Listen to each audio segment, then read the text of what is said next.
Welcome to The Debate. Hey there. The material we're looking at today, really, it forces a confrontation between two just vastly different ways of understanding the cycle of life and death. It really does. It's a clash between, on one hand, these ancient contemplative doctrines that emphasize the absolute incredible rarity of being born human. Right? And on the other hand, this concept the material calls the Lost Science of Reincarnation. Exactly. And that really is the central question for us, isn't it? Is human life this statistically improbable one-shot opportunity for liberation, or is it a repeatable, scientifically controllable process that we've just forgotten?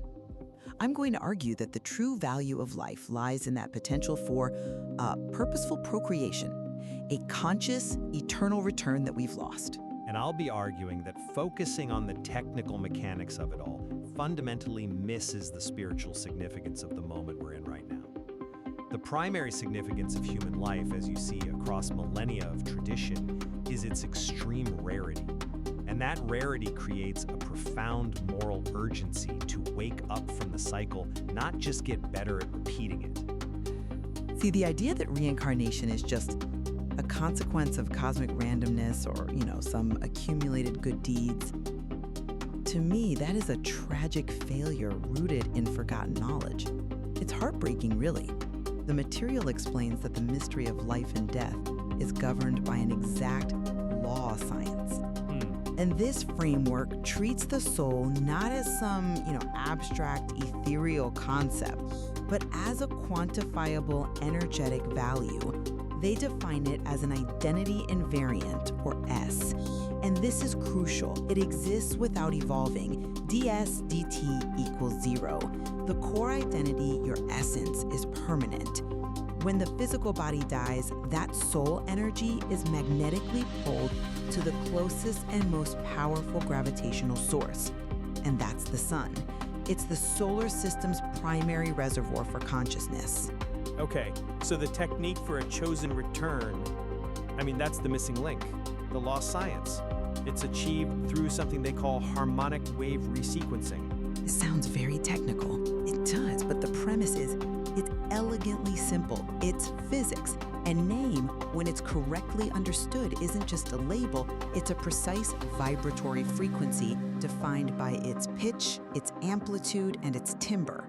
When that exact frequency is spoken into the mother's amniotic fluid, the watery tomb, as they call it, it literally programs the DNA of the developing child. It acts like a high-precision tuning knob, enabling that specific DNA to receive that exact soul, that SOL, from the solar repository. This is an exact science that guarantees families can call their cosmic kin back. It ends the sting of death.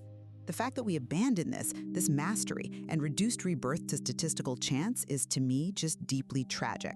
Okay, I appreciate the systematic framework you've laid out, I really do, and I recognize the appeal of bringing scientific control to what is, for most people, a terrifying mystery.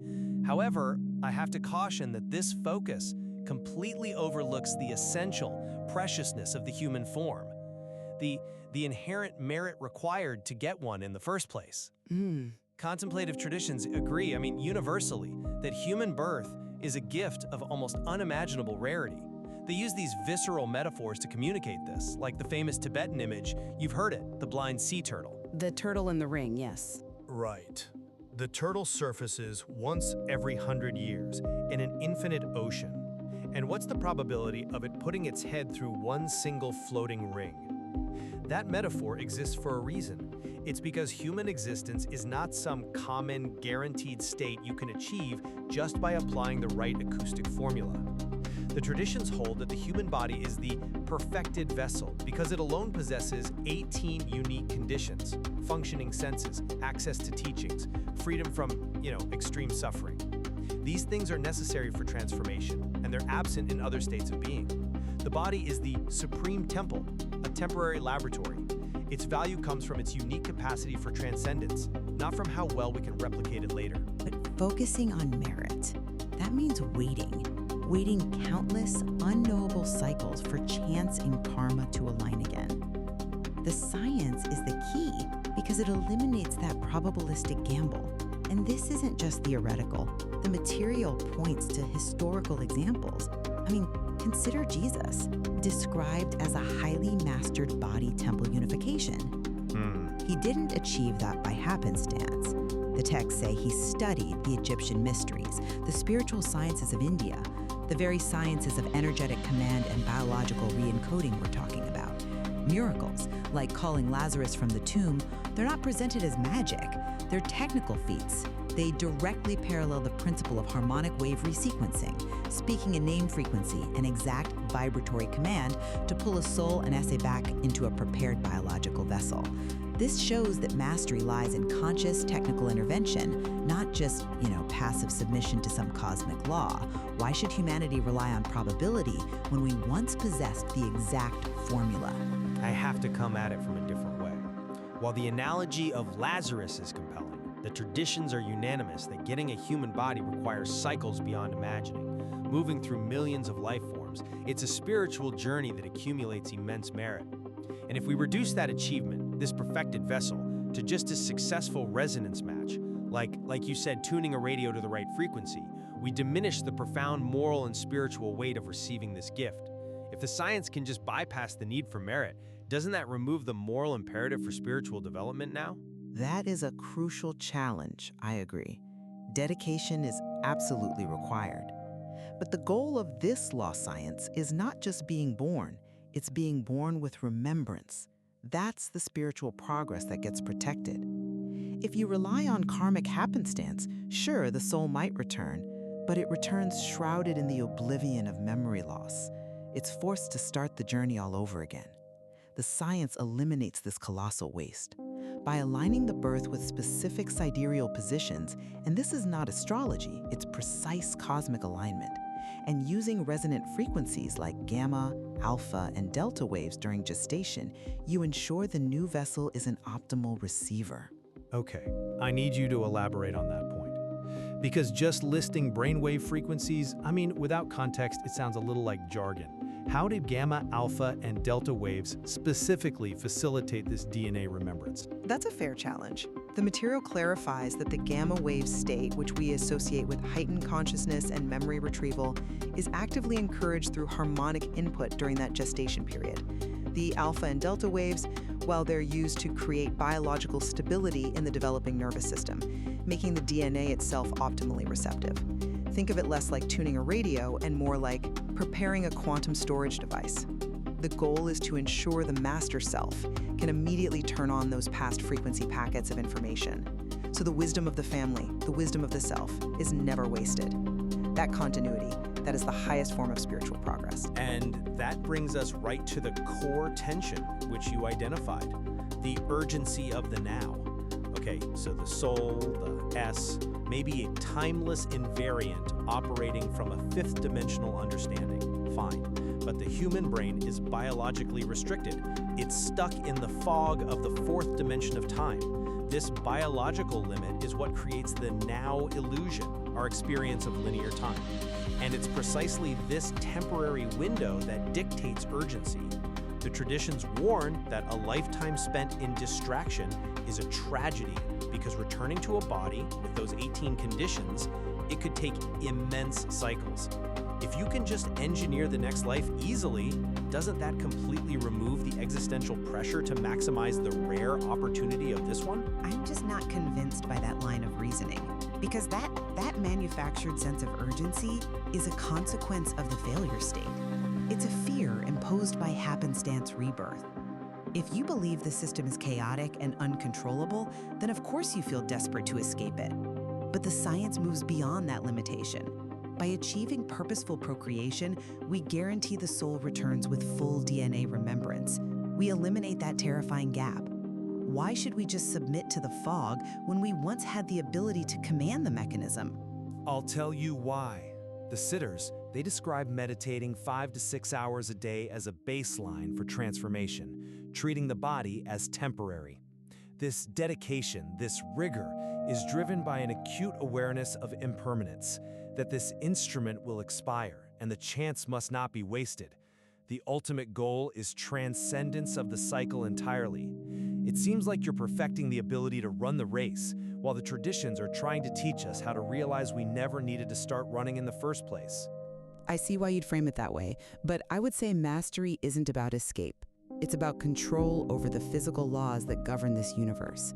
The current life is made sacred by becoming a critical link in an eternal, consciously controlled chain of wisdom. The master doesn't flee the body. The master controls the relationship between the timeless soul and the temporary world line. The tragedy is that we surrendered that command to chance and fear. And yet, if that soul fails to transition properly, all that potential wisdom is wasted.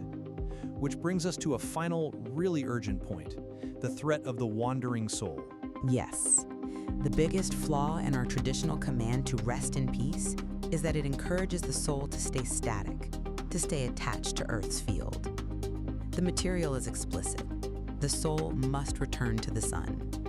If it doesn't, it risks being tethered by human yearning, the shrines, the photos, all of it. A soul that lingers can become distorted static, a ghost, a demon. This failure is purely mechanical, and the science offer the exact command to prevent it. Move in power. That's a compelling point, I'll grant you.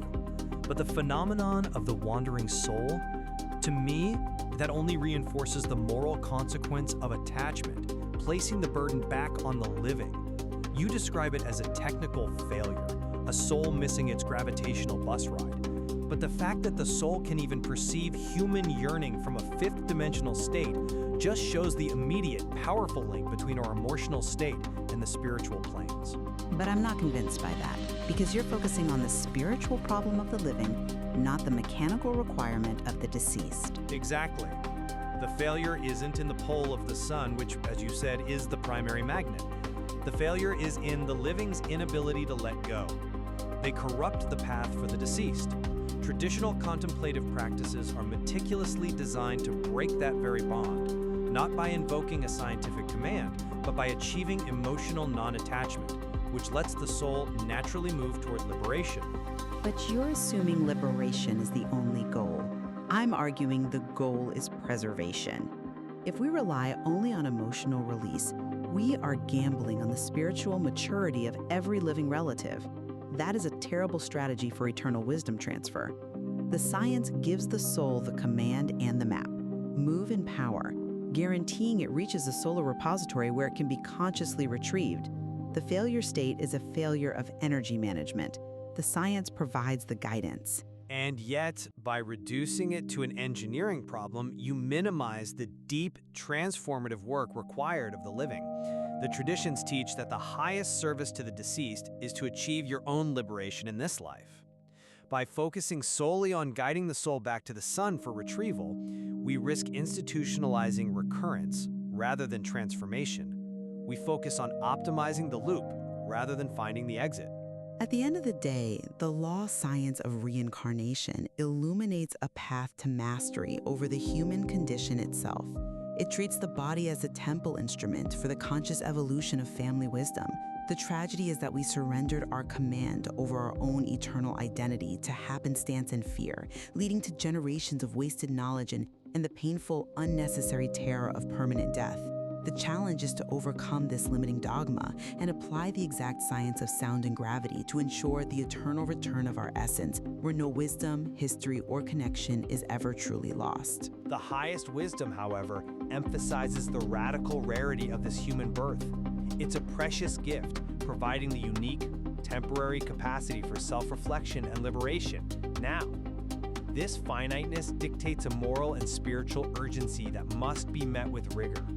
We have to prioritize transformation over the technical ability to achieve mere recurrence. If we spend all our energy mastering the engineering of the door back in, perfecting the loop, we risk missing the one chance we have to achieve a freedom that transcends the need for any door at all. Leave the listener with that tension. Is the highest calling found in achieving technical control over the cycle of preservation, or in leveraging the extreme rarity of this present moment for permanent liberation? The material offers a compelling case for both.